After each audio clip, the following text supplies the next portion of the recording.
Paul Wamo Teneisi Bozo. Bozo c'est.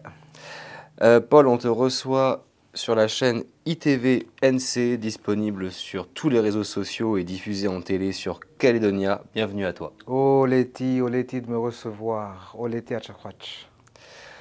Paul, je vais te résumer très fort, si tu me permets, pour ceux qui te connaissent pas. Tu es originaire de l'île de Lifou, fils d'un chef de clan, tu as grandi à Nouméa. Et quelque part au milieu d'une fracture, d'une quête identitaire entre la langue djéou, ta langue maternelle, et la langue française, tu découvres que les mots ont un pouvoir, qu'ils peuvent soigner l'âme, et tu deviens poète, slameur, conteur, jusqu'à devenir une figure incontournable de la scène océanienne contemporaine. Tu es connu pour tes performances scéniques, car tu ne fais pas que lire tes textes, tu les vis. D'ailleurs, on va regarder et écouter tout de suite quelques extraits de ton travail, et notamment le plus récent, le projet État d'urgence. Posté le 16 mai 2024. État d'urgence, panique, peur, pillage, incendie, barrage, entraide, milice, à balles, armée, balle dans la tête. Petit frère mort, petite sœur morte, bébé mort, même pas né. Gendarme mort, plus un mort noyé, plus d'autres encore. Grand Nouméa, ville blanche, ville braise, ville morte, ville feu. Oh, oh, oh, oh. Appel à la paix! Appel à la source! Appel à l'amour! Appel au respect! Il ne faut que blablabla des clichés comme une bande-annonce sensationnelle choc d'un mauvais film de guerre. Si on ne sait pas, on ne parle pas. C'était comme si au pays, il n'existait que des Kanaks et que des Caldoches. Et que tous les Kanaks, ce sont des gentils, des pauvres gentils. Et que tous les Caldoches, c'est des méchants. Ou le contraire. Ça dépend de qui parle. Pour qui ça parle. Je scrolle et je prie pour que mère et sœur restent toujours en ligne. Il est 2h55 et des kilos de rêves s'échappent. En tout, État d'urgence, c'est une soixantaine de textes, c'est ça? Yes, une soixantaine de textes. Donc un recueil. Et une dizaine sont diffusés actuellement sous forme de clips courts sur NC La Première, Oui. visionnables sur YouTube. Des textes comme Lacrymogène, Féroce, Tellement et Satire, Bordel, État d'urgence, Jour et nuit. Et on va parler de tout ça, d'état d'urgence, de tes textes, de ce qui s'y cache, de ce qui s'y cache pas. On va également parler des ateliers d'écriture que tu organises depuis plusieurs mois au pays, des témoignages que tu as pu recueillir. Mais avant tout, la première question que j'aimerais te poser, c'est en tant qu'artiste notamment, ton point de vue m'intéresse. Comment est-ce que tu sens le pays? Comment il va? Vers quoi on va selon toi? Comment tu sens un peu les choses aujourd'hui en Nouvelle-Calédonie? Aujourd'hui, là, ça va faire peut-être 2 mois que je suis arrivé. Je suis pas trop sorti de Nouméa.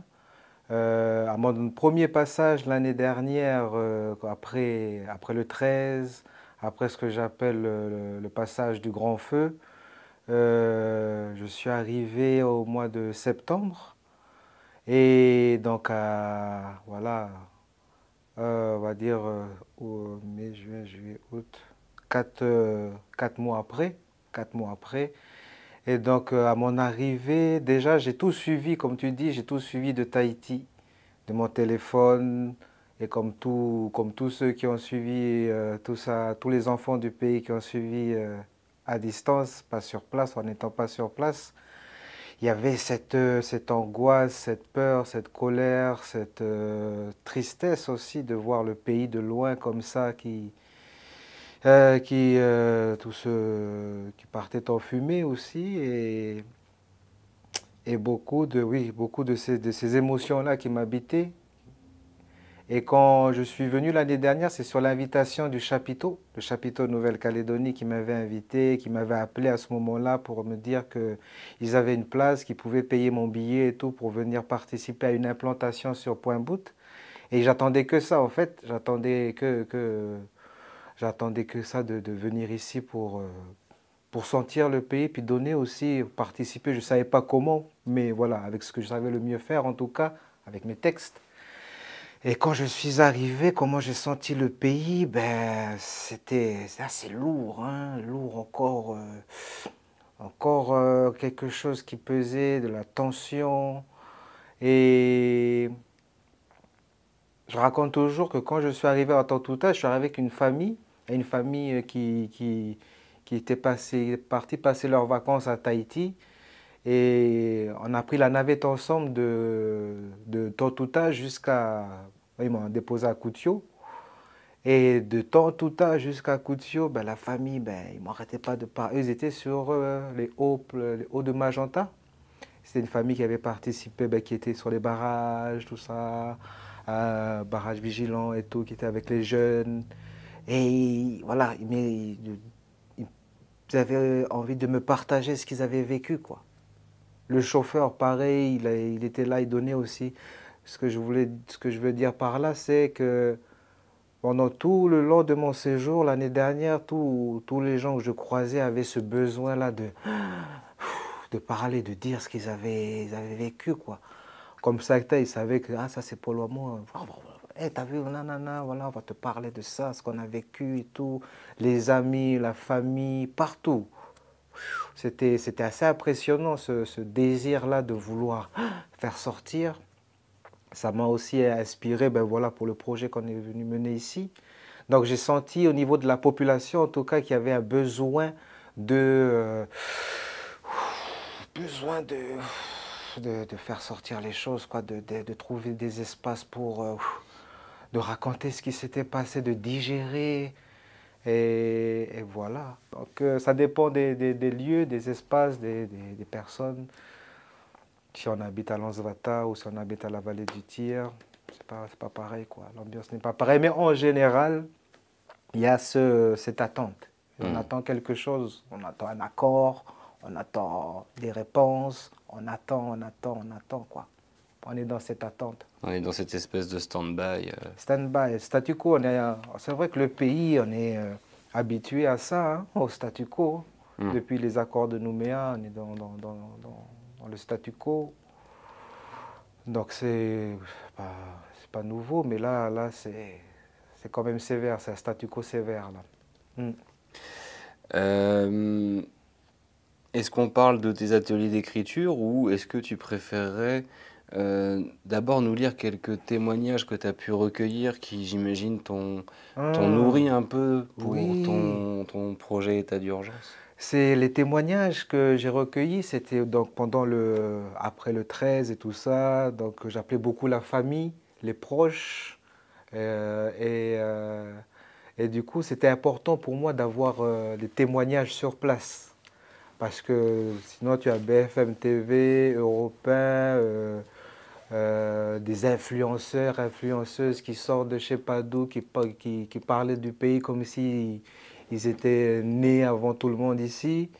Et ça faisait quand même des fois, quand même un peu, c'était un peu fatigant pour être poli.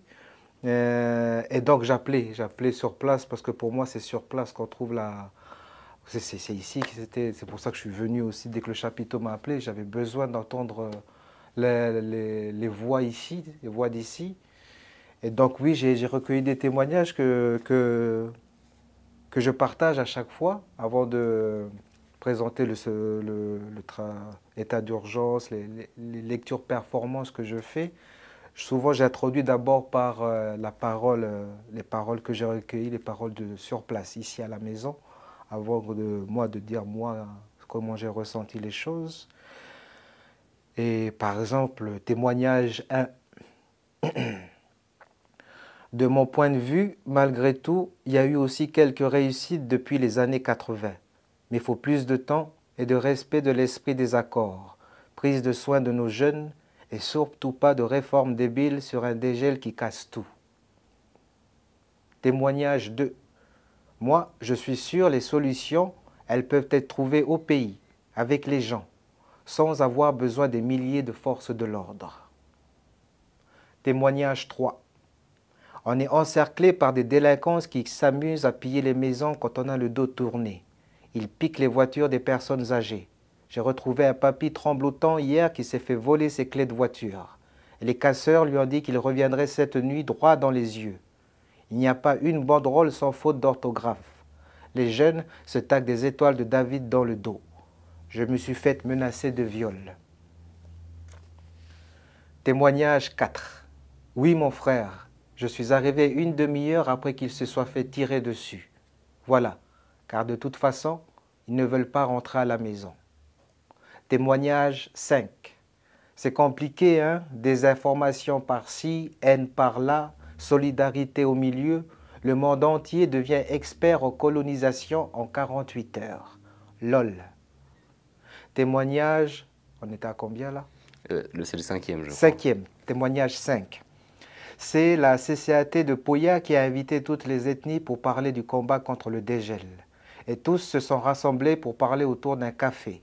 Et surtout qu'ils ne veulent pas d'affrontement. Ils veulent privilégier les acquis de notre passé violent et ne plus utiliser les armes. Et c'est ce petit bout qu'il faut privilégier. Et si ce genre de rencontre de format puisse s'étendre sur d'abord tout le Nord, ce serait déjà une petite avancée. Témoignage 6, ma grande sœur. Coucou Pachi. Pachi, c'est mon petit nom. Paul Pachi. Voilà. Coucou Pachi. Nous, ça va. On veut juste reprendre une vie normale. C'est terrible ce qui se passe ici. Je suis triste et en colère. Et nous avons notre part de responsabilité vis-à-vis de ces jeunes qui sont nos enfants. Macron est venu, si vite reparti, rien compris à ce qu'il est venu faire. Bref, je vais arrêter parce que les enfants me lisent et je ne vais pas sortir des mots doux. Bisous. Témoignage 6. 7. Merde. 7.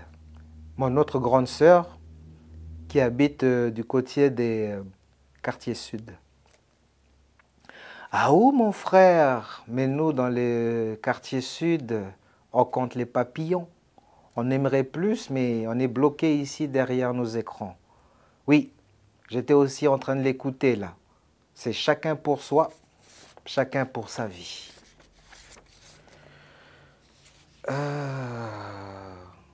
Témoignage.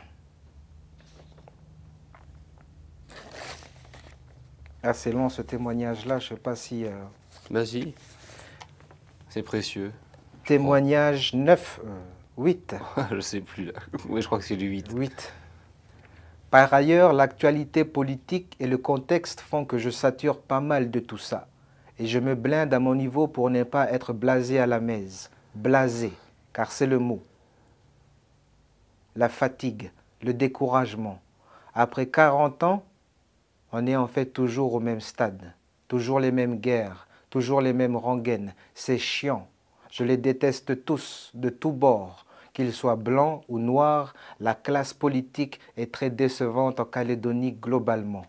Et puis, je l'ai dit aux amis engagés pour la lutte, ce qu'il manque, c'est une bonne com. C'est tout. On en est encore à dire ici c'est chez nous. Non, ici c'est chez nous, on partira pas, etc. Les mêmes peurs qu'avant.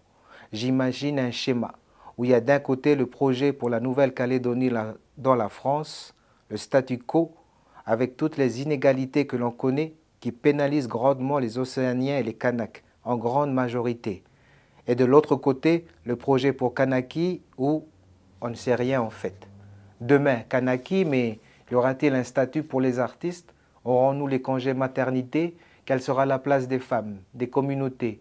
Comment seront votées les lois? Quelle justice? Quelle éducation? Celle de la République ou celle locale? Car à part saupoudrer de langues vernaculaires quelques distinctions aujourd'hui, on a trop copié, on s'est trop engraissé, on s'est laissé faire en entendant les sous de la France, on a créé une bourgeoisie kanak, on a une franc-maçonnerie puissante qui porte quels intérêts? Et dans tout ça, en contexte urbain, tu vois les jeunes caldoches qui reproduisent les mêmes trucs que leurs vieux, voire pire, et les jeunes kanaks qui reproduisent les mêmes trucs qu'avant, aussi en pire. Le désistement des politiques pour la jeunesse océanienne, ça fait peur. Quel avenir ils souhaitent? En majorité, ils s'en battent les couilles. On n'a pas assez parlé de l'histoire pour se produire un futur. Voilà le vrai problème. Alors oui, le peuple a besoin de savoir, mais la responsabilité du pays, elle, est aussi aux mains du peuple. Le peuple, je vais te dire la vérité, il veut un Tacoma, une Ford Ranger, manger de la merde, profiter de la nature, mais pas la respecter et avoir des congés payés. Et si chacun peut rester dans son coin avec ses coutumes et ses traditions, c'est tant mieux. Chacun chez soi et partout, et pas d'ouverture, c'est mieux. Il était énervé celui-là quand il m'a envoyé son message. Mais c'est voilà, c'était un témoignage sur le vif. Est-ce que tout, tout est un peu dit quand même? Tout est un peu dit quand même, voilà, tout est un peu dit De quand même. ras-le-bol, d'immaturité constatée autant chez la population que dans un système politique, et même une immaturité mémorielle. On n'a pas assez parlé de l'histoire pour se construire un futur. On n'a pas assez parlé de l'histoire. Tu sais, hier, j'étais à la lecture performance, hier, à l'Art Factory. Après la lecture, il y a eu un retour intéressant, toujours par rapport à l'histoire, par rapport à l'histoire pays, par rapport à la mémoire. Enfin, là, c'est encore deux choses différentes, mais il y a une frangine qui est venue me voir et puis je lui ai dit, tu sais, j'ai envie de présenter cette lecture performance l'année prochaine encore, donc lecture état d'urgence, les textes, tout ça, mais je lui ai dit, je ne sais pas si l'année prochaine ce sera encore pertinent, parce que ça parle du 13 et tout ça, des textes que j'ai écrits pendant le 13 et tout. Puis elle me dit, tu sais, quand il y a eu l'événement, c'est une frangine, une grande sœur, hein. Elle me dit, c'est un peu communauté indonésienne, calédonienne indonésienne. Elle me dit, tu sais, 84-88, après 84-88, on a attendu 1990 seulement pour qu'on commence vraiment à parler de ce qui s'est passé en 84-88. Et c'est ce que je te disais aussi, tu vois, nous on fait partie de cette génération jusqu'à 84, moi je suis né en 81, puis après à la maison on ne parlait pas trop de ça, à l'école on ne parlait pas du tout de ça. Alors, il y a eu un petit trou là, dans l'espace-temps, et vraiment en 90, c'est vrai. Donc oui, il y a pas que ça, mais on a beaucoup de trous de mémoire dans notre histoire, pays. Qui fait que, ben voilà, on n'a pas, on se reconnaît pas, quoi, je pense. Un travail mémoriel on va parler d'état d'urgence parce que je sais que c'est ce travail mémoriel que tu as voulu sanctuariser à travers état d'urgence, mais également à travers tes ateliers d'écriture, même si le projet est encore un peu frais et que néanmoins je pense que ça doit être un outil puissant, l'écriture, en atelier d'écriture, pour exprimer un peu le trauma et ce qu'il en reste. Est-ce que tu peux nous parler un petit peu de tes ateliers d'écriture, 13 mai, je me souviens? Les ateliers d'écriture qui font partie du projet État d'urgence, c'est le 13 mai, je me souviens. Et je l'ai testé l'année dernière, toujours en réaction par rapport à ce que voilà, les gens qui me racontaient, qui ont envie de me raconter ce qu'ils avaient vécu, de ce besoin de... comme pour s'alléger un peu. Tu vois, quand moi j'ai commencé à écrire des textes parce que j'avais besoin d'écrire, j'avais besoin de faire sortir des choses que j'arrivais pas à faire sortir. Et que je sais que quand ça reste bloqué, ça peut provoquer des... C'est toujours mieux dehors que dedans, comme on dit, hein. Sinon, si ça reste, ça gonfle, ça éclate, ça explose. Et pour moi, l'écriture, ça a été ça. Ça a été un moyen de me sentir plus léger parce que j'avais tout fait sortir, je faisais tout sortir sur le papier. Donc, amener cet outil-là pour apaiser ces souvenirs, on va dire, qui pèsent. Donc, je me suis dit, allez, on va faire un atelier, on va proposer ça. Mais j'aimerais bien, mon prochaine étape, dans le nord, dans les îles, dans les quartiers, avec les mamans, avec les vieux, avec les jeunes. Ah, l'idée, c'est de toucher tout le monde avec, hein. On ne peut pas être partout, mais... Et à la fin, à publier tout ça, faire un recueil, faire une expo, une expo qui puisse se déplacer à chaque atelier. Tu viens à un atelier, tu viens déjà avec des premières expos. Dans l'atelier, je demande un moment aussi aux participants d'amener un objet qui leur fait penser au 13. Du coup, tu as l'objet, les images, le texte. Et l'expo est grandi à chaque fois qu'on arrive dans un lieu. Et ok, voilà l'expo, un nom à vous. 13 mai, je me souviens, les textes on rajoute, tac, tac, tac, tac, tac, et ça fait, voilà, une expo qui est amenée à grandir et à être publiée, toujours dans cette nécessité de laisser des traces, de se souvenir, quoi. Est-ce que par hasard, de toutes ces contributions en atelier d'écriture, il y en a quelques-unes qui t'ont marqué, que tu pourrais peut-être Oui, nous partager? oui, oui. Le 13 mai, je me souviens. Le 13 mai, je me souviens des rues en feu et des cœurs en larmes. Je me souviens d'un peuple déchiré mais toujours debout. Le 13 mai, je me souviens que même dans ce chaos, l'espoir cherche encore sa place. Le 13 mai, je me souviens.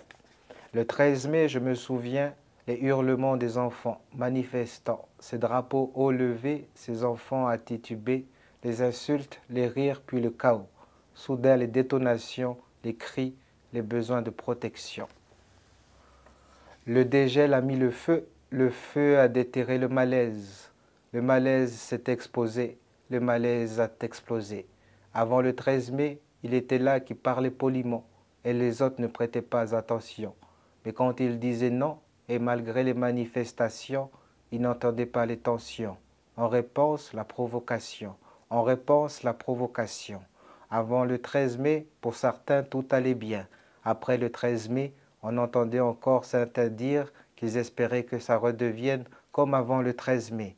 Mais il faut un après 13 mai, un après 13 mai où le malaise sera écouté, considéré, pour qu'il puisse profondément se dissiper, pour que le terme de vivre ensemble aille au-delà des mots.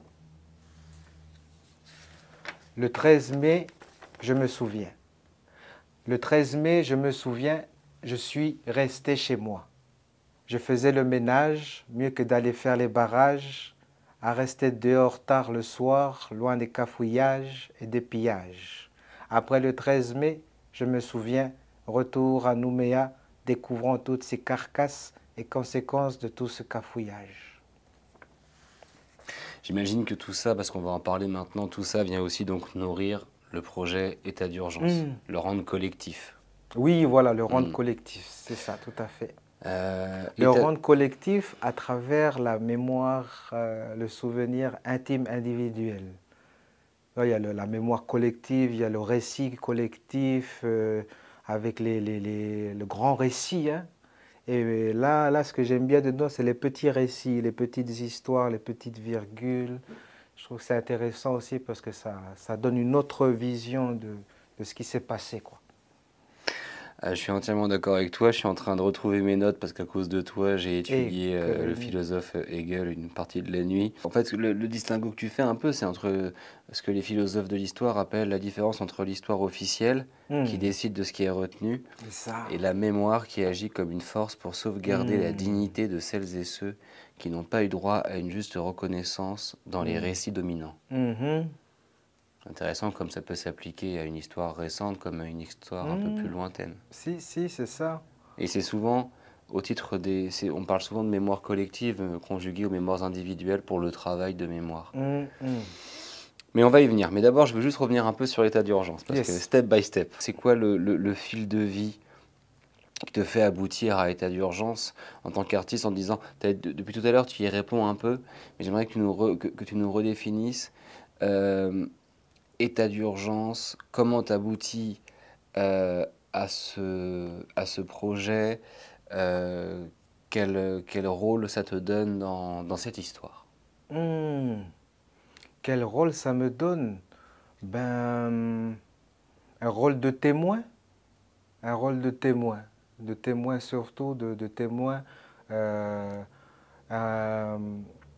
Laisser une trace. Je sais qu'il y a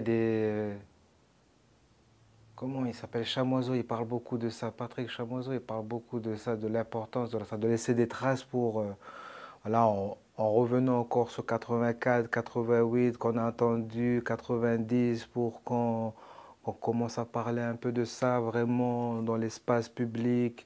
Et ce trou-là, l'envie, en tout cas l'élan qui m'a donné envie de faire ça, c'est de ne pas attendre, pas attendre 5, 6 ans pour qu'on en reparle, qu'on laisse glisser tout ça sous le tapis. Je sais que ce sera toujours là, je sais que ça, les gens ne nous oublient jamais, ils ne vont pas oublier, mais que ça puisse, voilà, qu'on puisse quand même, pour ceux qui laisser des traces pour avoir un appui, quoi. Donc ça, c'est ma trace à moi, mais je sais que d'autres le font, hein. Ici actuellement, des artistes. Là, je vais revenir sur le travail d'Amin Mokadem aussi à ce moment-là, sur Chronique de Kanaki, qui a fait des chroniques jour après jour. Je trouve ça, voilà. Alan Knox avec son documentaire, il a tout de suite sorti ça sur le vif un peu. Donc c'est des mémoires vives qui pour moi, voilà, sont importantes à laisser. On fait un travail de sociologue, un peu, on fait un travail d'historien à notre manière, pour que, voilà, en tout cas, c'est ce que je m'imagine, pour que demain, si ma nièce, là, qui a 2 ans, puisse s'accrocher sur les podcasts et se dire, ah ouais, il s'est passé ça, ok, d'accord. Il y a hier, pendant le spectacle, quand tu vois le spectacle, la lecture performance, je dis toujours texte, posté le et je dis le texte. Le jour où j'ai écrit le texte. Ça commence toujours comme ça, posté le 13 mai 2024. Après, je dis le texte. Ouais. Et donc, il y a une frangine dans le public hier qui m'a dit, ben, tu sais, quand tu as dit cette date, moi, ça m'a fait rappeler quelque chose. Je suis allé sur mon téléphone et je me suis rappelé qu'à cette date, j'étais avec un tel, on avait fait ça. Du coup, ça me fait revenir un peu ben, ça me fait revivre des souvenirs que j'avais peut-être en avance. Et avoir des appuis comme ça, peut-être, ça permet de se repérer. Se repérer quelque part. C'est des repères, en fait, je pense. Je ne sais pas si j'ai répondu à ta question, mais... Si. Ok. Un rôle un peu, en quelque sorte, de narrateur. Oui, c'est ça. De narrateur, mais là, moi, je n'étais pas ici. J'étais pas ici, j'étais à Tahiti, j'ai suivi tout ça du téléphone. Donc, c'est un narrateur à distance, oui. Un témoignage à distance. Et voilà, c'est un témoignage. C'est pas un témoignage de sur place. À chaque fois, je le rappelle ça. Hein, quand je fais quand je présente les lectures, quand je fais le spectacle ou quand je parle de ça, je rappelle toujours que moi, je suis un narrateur qui a été à distance, qui n'a pas vécu, qui n'a pas senti la fumée, qui ne s'est pas réveillé le matin avec les bombes assourdissantes et tout ça, mais qui a suivi tout ça à distance et peut-être avec du recul aussi. Voilà. Et c'est pourquoi aussi les ateliers le 13 mai, je me souviens que c'est important aussi d'ouvrir la voie. Mais oui, un narrateur, mais un narrateur à distance de tout ça. Il y a un volet mémoire sur lequel on va revenir dans 5 minutes, mais juste avant, j'ai relevé, on va peut-être le mettre en extrait, tu mâches pas non plus tes mots à l'égard de nos responsables, de nos chers responsables politiques. Les véritables responsables de ces situations catastrophiques sont ceux là-haut hier qui n'ont pas su gérer l'économique au temps du robinet magique de l'État qui distribuait tout son fric et non pas ceux aujourd'hui en place qui ramassent leur gestion bordélique et qui fait que maintenant ça peut partir en mauvais trip, en mauvais feu d'artifice. Tout ça parce que t'es guignols ne regardez pas plus loin que leur nombril. Et le peuple, toujours le peuple, principal victime, quel que soit le bord politique, quelle que soit l'origine ethnique, comme si le destin commun se trouvait dans cette situation qui tape la bip. Albert Einstein. Il ne faut pas compter sur ceux qui ont créé le problème pour le résoudre. Ole Theater Watch. Merci beaucoup. État d'urgence, il est aussi un peu là pour mettre, il me semble, en exergue une responsabilité politique. Pour aller plus loin que ça, parce que c'est une évidence qu'il y a une responsabilité politique, c'est compliqué de le nier. J'ai l'impression que tu es en train de dire à plusieurs moments dans le spectacle, donc résultat des courses, on a fait une révolte pour que les vieux au pouvoir soient toujours les mêmes vieux au pouvoir. Éventuellement, on les change un peu de la barbe, et bon, en gros, ça reste des vieux. On est endetté puissance XXL et rien n'a bougé. À suivre, à suivre. Dans le spectacle, à la fin, il y a une projection, il y a comme la projection sur scène, hein, et puis à un moment, le spectacle, il se finit par à suivre. Ah, c'est ça. Donc, c'est pas fini, ça se finit pas parce que voilà, on est toujours on attend toujours quelque chose qui vient pas. Donc, chacun attend ce qu'il a envie de voir venir, mais qui ne vient pas. Donc, avec, comme tu dis, les responsabilités de chacun, politiques. Et donc, voilà, moi, je suis un peu comme tout le monde, hein, on se pose des questions. Hein. Moi j'ai l'espace, on va dire, pour peut-être le poser de cette manière. Mais je pense que beaucoup pensent ça. On va où? On fait quoi? Qui paye. D'autres savent où ils veulent aller, hein. D'autres savent que c'est pour aller dans tel but, d'autres veulent aller dans tel but. Et il y en a qui ne savent pas où on va. Et voilà, moi je suis là aussi en tant qu'artiste pour poser des questions aussi, voilà, que peut-être tous les gens se posent. Mais moi, voilà, j'ai cet espace-là, j'ai l'espace scénique, j'ai l'espace public pour pouvoir le poser publiquement. Mais ça, je pense que tout le monde se le pose chez soi. Ces questions que je pose sur scène, ça fait du bien de l'entendre sur quelqu'un le dire.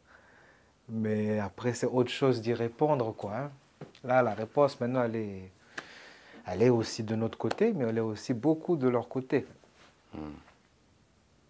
Normalement. Mais oui. Non, mais je vois très bien dans quel cas de figure un peu compliqué on est. Effectivement, on est supposé, on essaye d'écrire et d'expliquer l'histoire alors qu'elle s'écrit jour après jour devant nous. Et puis on est dedans, on a la tête dedans. Et puis et en même temps, on sent l'urgence à solutionner parce qu'on a le sentiment d'une répétition, un retour. Des retours en arrière. Après, voilà, moi, comme on s'était dit hier, souvent c'est très facile de taper sur les politiques. Quand on n'a pas fait de politique, c'est un peu facile aussi. Tu vois, dans un pays où vraiment c'est un sujet qui compte. Hein. Je ne dis pas le sujet politique, mais cette question-là, être indépendant ou pas. C'est ça la question qui compte pour tant que cette question elle n'est pas. Après, on va dire il y a eu 3 référendums, tout ça. Tu m'as confié quelque chose là-dessus hier. Quand je te demandais on parlait du pouvoir des mots, etc.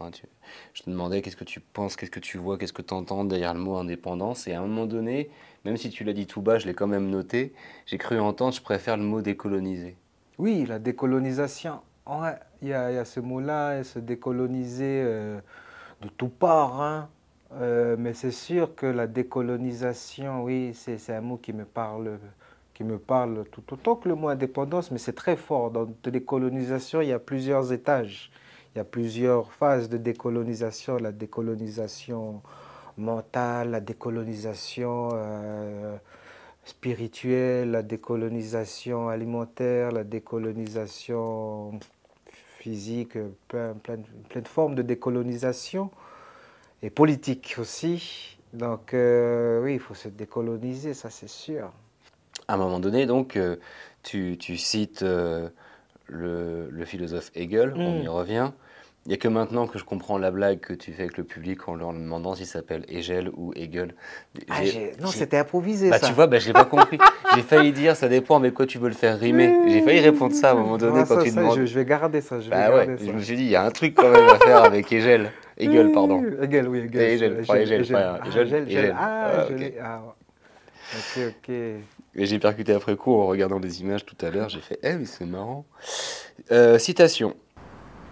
Si l'histoire est le tribunal du monde, la mémoire, elle, demeure l'avocat du juste. Monsieur Hegel.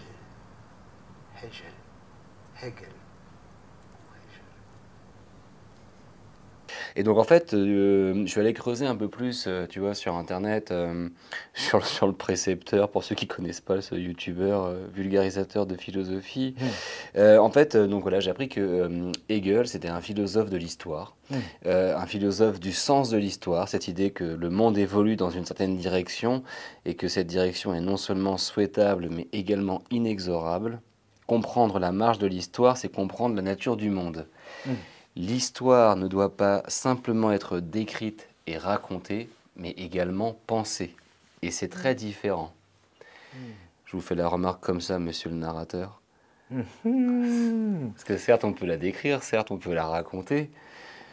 J'ai envie de citer, je te cite, hein, et je ne sais pas si je vais tout citer ou si je mettrai par morceaux un peu quelques extraits, mais... SOS, SOS, SOS, retour en arrière. C'est le retour en arrière. C'est le retour de la guerre civile. C'est le retour des martyrs. C'est le retour des barrages. C'est le retour des accords. C'est le retour des flammes après 30 ans de paix à ne rien voir venir. C'est l'histoire de la grenouille qui n'a pas senti la marmite bouillir.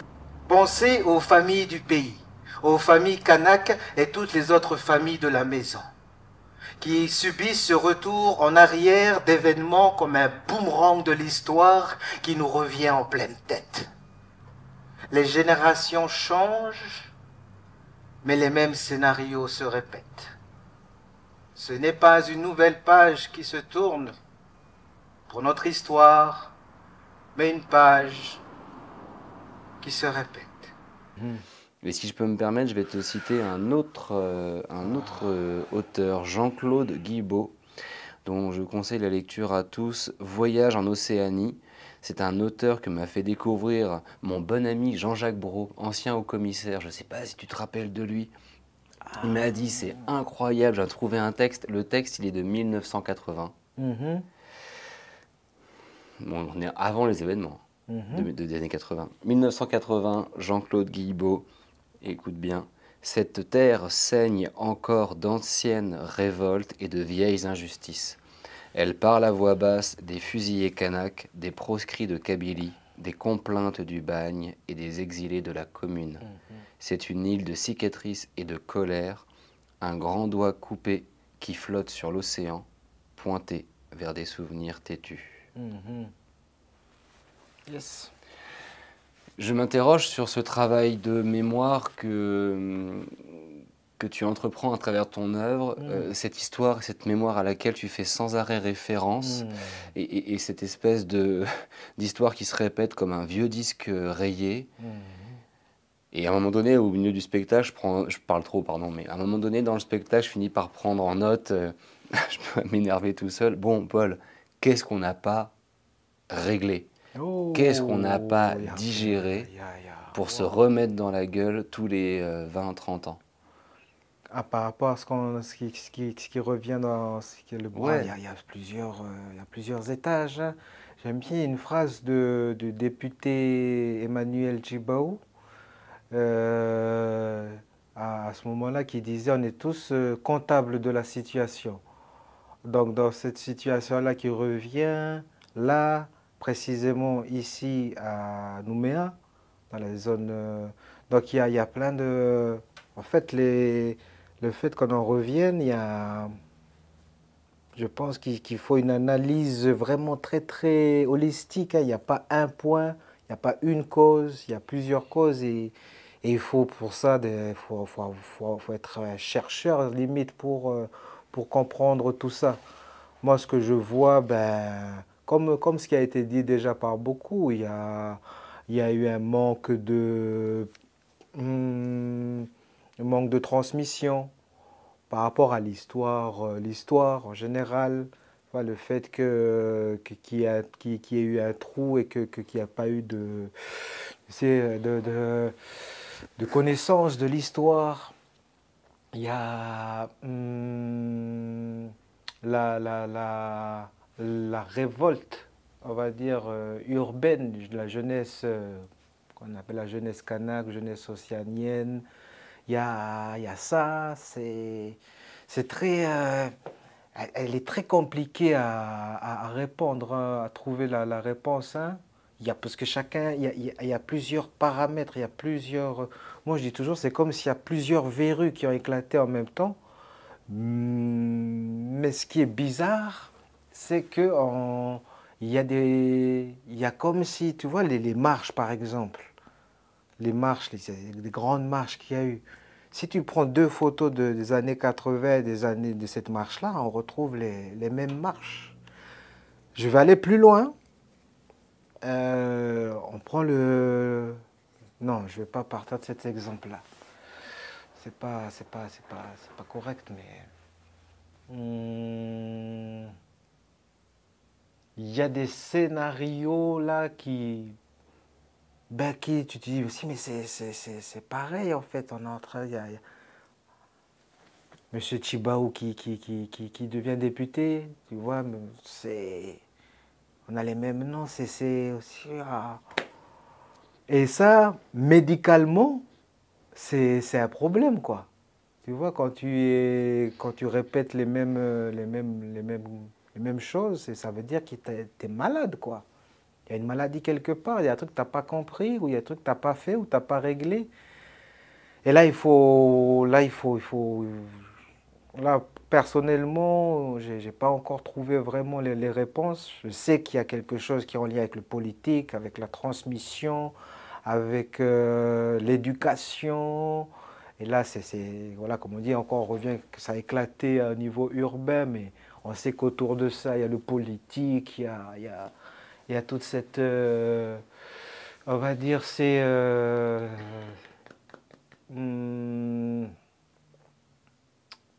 on va dire cette petite cuisine là autour là ces petites popotes là. Et c'est pas normal.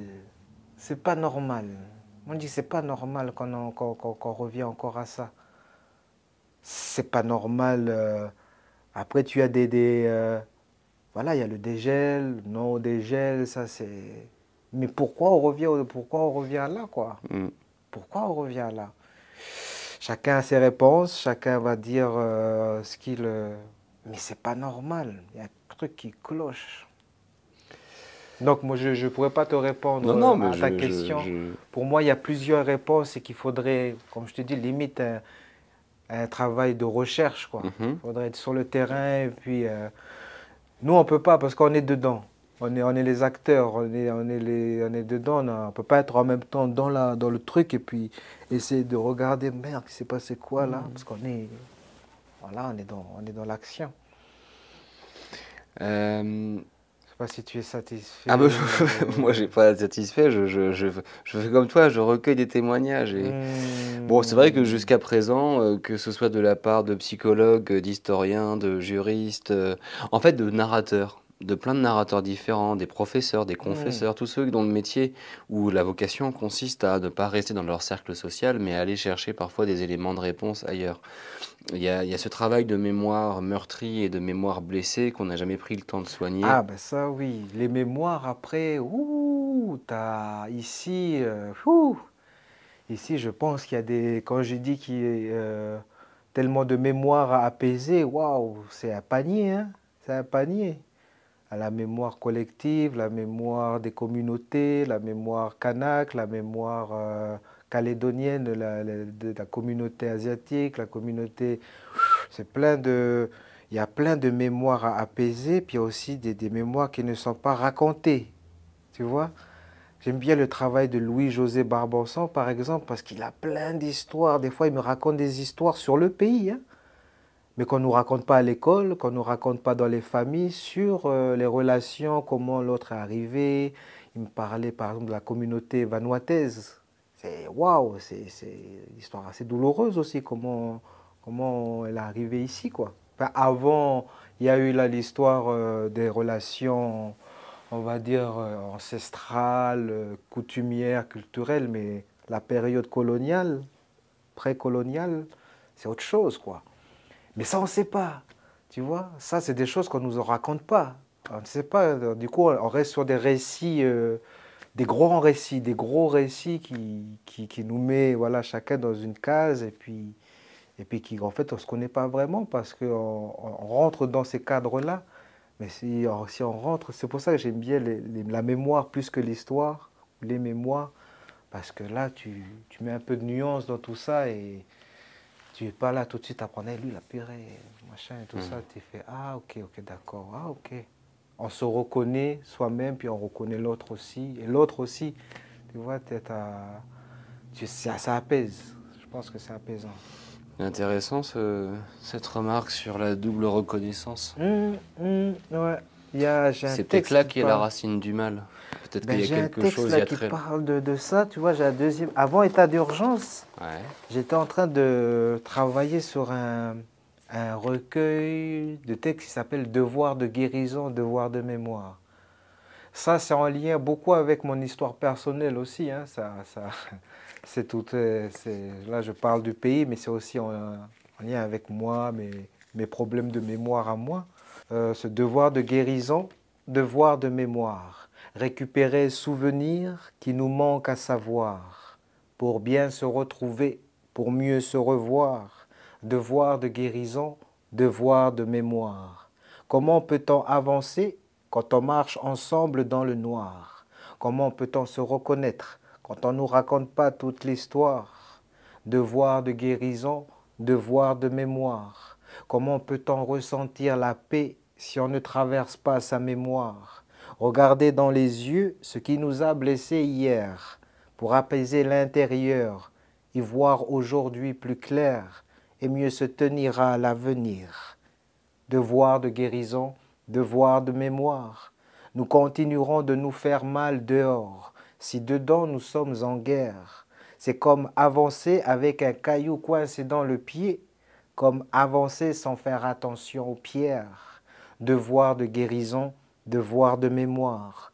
Plus nous serons légers, plus nous serons forts. Plus nos pas n'auront plus peur de la nuit et du chemin à faire. Devoir de guérison, devoir de mémoire. Voilà. Allez. Et ça parle autant à un peuple, à des communautés, qu'à toi tout seul dans ton coin avec ton histoire familiale ou ton histoire clanique. Bien sûr. Ton histoire, ça va. On ne doit pas oublier nos morts. On ne peut pas. Il s'agit là d'un devoir de mémoire.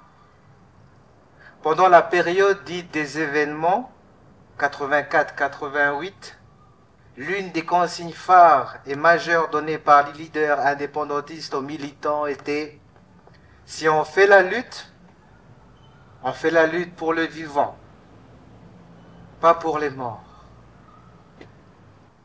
C'est une façon de dire qu'il fallait faire attention à sa vie dans la lutte et que la lutte est menée pour ceux qui vivent. Dans le souvenir que tu gardes des événements des années 80, c'était la lutte, c'est d'abord pour les vivants. Oui, c'est un texte qui fait partie du corpus de textes que j'ai posté sur Facebook, que j'ai gardé pour le projet.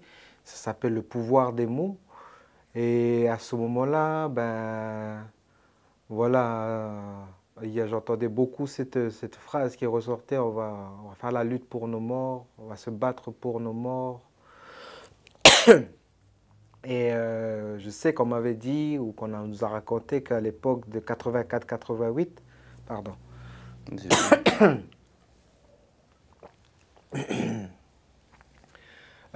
beaucoup les leaders du mouvement indépendantiste, une des consignes, c'était on se bat pour nos vivants, on lutte pour ceux qui vivent, et en mémoire de ceux qui sont partis, mais on lutte pour ceux qui vivent. Parce qu'il y avait beaucoup de morts, beaucoup trop. Et voilà, je faisais, dans ce texte, je rappelais cette phrase et je disais qu'on n'était pas rempli du même carburant quand on dit et quand on répète, on lutte pour nos morts et quand on dit, on lutte pour nos vivants. Voilà, c'est c'est un rappel. Et ce n'est pas qu'aux jeunes hein, comme ça, c'est tous ceux qui écoutent ou qui le disent, que nos morts, on ne les oublie pas. Ils sont avec nous, mais on lutte pour nos vivants. Et l'avenir des enfants. Et l'avenir des enfants, le présent des enfants. Donc, oui, dans ce tableau-là, dans ce texte-là, c'est un rappel à la vie, quoi. Je trouvais ça voilà, important de le transmettre, tu vois, de le mettre, de le surligner. Olé Théâtre Watch. Merci à toi.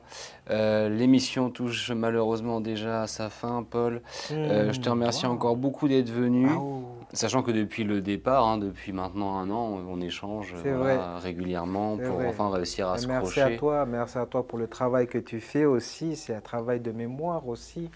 Merci pour de prendre les paroles de chacun et de chacune. Et c'est des paroles qui restent. On a besoin de témoignages, on a besoin de paroles qui peuvent nous permettre de comprendre ce qui se passe. Et donc ça, c'est important. Merci. Olé Théâtre Watch. Merci. Je te laisse conclure. Ben, je vais prendre le texte que j'ai là sous les yeux. Hein. Allez. On parle de transmission.